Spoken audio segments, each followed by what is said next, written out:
এই রেসিপিটা শেয়ার করার সময় আমার হাজব্যান্ড আমাকে বলছিল যে এই রেসিপিটা অন্তত বাদ দাও, এটা শেয়ার করতে হবে না। আমি অবাক হয়ে তার দিকে তাকিয়ে জিজ্ঞেস করলাম যে কেন? সে আমাকে বলে যে তুমি তো তোমার সব সিক্রেট রেসিপি শেয়ার করে দিচ্ছ। মানে বুঝেন অবস্থা। এটা আমার দই জমানোর একটা সিগনেচার রেসিপি বলতে পারেন, হৃদয় ফেরদৌস খান চ্যানেলের স্পেশাল রেসিপি। এক কথায় ঈদের আগে শুধুমাত্র আমার ভিউয়ার্সের জন্য এই রেসিপিটা শেয়ার করতে যাচ্ছি। আর এই রেসিপিতে দেখেন দইটা কি পরিমাণ জমাট বেঁধে গেছে আর একটা ফোঁটা পানি কাটেনি। হৃদয় ফেরদৌস খান চ্যানেলের সিগনেচার আইটেম মাত্র 30 মিনিটে দই জমানোর নিনজা টেকনিক শিখে রাখুন, ইনশাল্লাহ কাজে লাগবে। আগের তৈরি দই দেখতেই পাচ্ছেন হাঁড়িতে কতটুকু রয়ে গেছে, প্রায় হাফ কাপের মতো। তো সেখান থেকেই আমি দইটা উঠিয়ে রাখছি। আর বাদ বাকি যতটুকু হাঁড়িতে লেগে আছে আমি এখন যেটা করব, আমার হাত ওয়াশ করে, হ্যান্ড ওয়াশ করে খুব সুন্দর করে হাঁড়ির মধ্যে আমি হাত দিয়ে চারিদিকে এই অবশিষ্ট দইটা লাগিয়ে নিয়েছি। খেয়াল করেছি নিশ্চয়ই আমি কিভাবে কাজটা করেছি। তো এই দইয়ের হাঁড়িটা একটা সাইডে রেখে দিচ্ছি। এখন চুলাতে আমি নিয়েছি হচ্ছে 1 লিটার পরিমাণ দুধ। এখন দুধটা খুব সুন্দর করে জাল করে নিব। বলক ওঠার পরে যখন 2 মিনিট জাল হয়ে যাবে, একটা বাটিতে 1/3 কাপ আমি চিনি নিয়েছি, মানে 1 কাপ চিনি 3 ভাগের 1 ভাগ যাকে বলে। তার সাথে নিয়েছি 1/4 কাপ গুঁড়া দুধ। এখন চিনি আর গুঁড়া দুধ খুব ভালো মতো আমি মিক্স করে নিব। তারপর এই মিশ্রণটা আমি দুধের মধ্যে দিয়ে দিচ্ছি।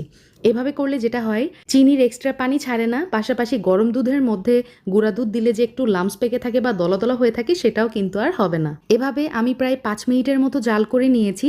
তো হয়ে গেছে দেখতে পাচ্ছেন। চুলার জাল অফ করে দুধ যখন হালকা কুসুম গরম অবস্থায় আসছে, এই পর্যায়ে আমি 1 চা চামচ এখানে ঘি ব্যবহার করছি। এই ঘিটা ব্যবহার করার ফলে হোটেলের দইয়ের মতোই কিন্তু টেস্টটা আসবে। বাজারের যে প্যাকেটজাত দুধ আমরা খাবারে ব্যবহার করি সেখান থেকে আগেই কিন্তু ক্রিমটা উঠিয়ে নেওয়া হয়। তো এই ঘিটা দিলে টেস্ট এবং স্মেলের ব্যালেন্স খুব ভালো হয়। যেই মিষ্টি দইটা আমি আগে উঠিয়ে রেখেছিলাম সেটা পাতিলে দিয়ে সব কিছু আবারও খুব ভালো মতো মিক্স করে নিতে হবে। দেখতেই পাচ্ছেন আমি কাজটা কিভাবে করছি। এখন ওই সেম আগের হাঁড়িতেই আমি এই মিষ্টি দইয়ের মিশ্রণটা ঢেলে দিলাম।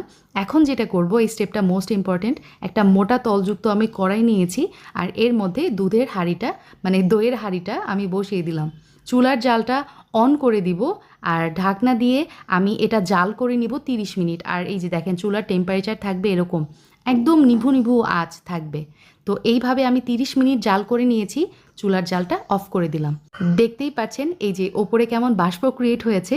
তো এটাই আমি চাচ্ছিলাম। এখন একটা মোটা টাওয়াল দিয়ে আমি জাস্ট ঢেকে রাখবো। এভাবেই নর্মালি ঢেকে রাখবো, আর কিছু করতে হবে না। যখন এই পাতিলটা কমপ্লিটলি ঠান্ডা হয়ে যাবে, তো এই যে দেখতে পাচ্ছেন হাত দিয়ে আমি ধরে দেখছি একদমই ঠান্ডা হয়ে গেছে। তো এই পর্যায়ে আমি আপনাদেরকে এই দইটা খুলে দেখাচ্ছি যে দেখেন কি সুন্দর একদম পারফেক্টলি জমে গেছে আমার দই, মাশাল্লাহ। আর এই পাতিলটা ঠান্ডা হতে প্রায় 6 ঘন্টার মতো সময় লেগেছে। তো আলহামদুলিল্লাহ আমার মিষ্টি দই একদম রেডি। আমি ফ্রিজে রেখেছিলাম প্রায় 2 ঘন্টা।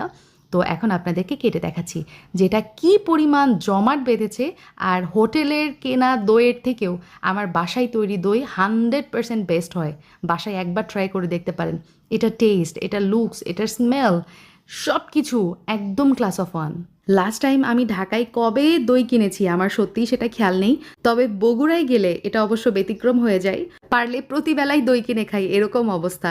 তো আজকের আমার রেসিপি ভালো লাগলে please give me a Thums up. ইনশাল্লাহ আবার দেখা হবে খুব শীঘ্রই। সেই পর্যন্ত সবাই ভালো থাকবেন। আল্লাহ হাফিজ, আসসালামু আলাইকুম। আর সবাইকে জানাচ্ছি অগ্রিম ঈদের শুভেচ্ছা।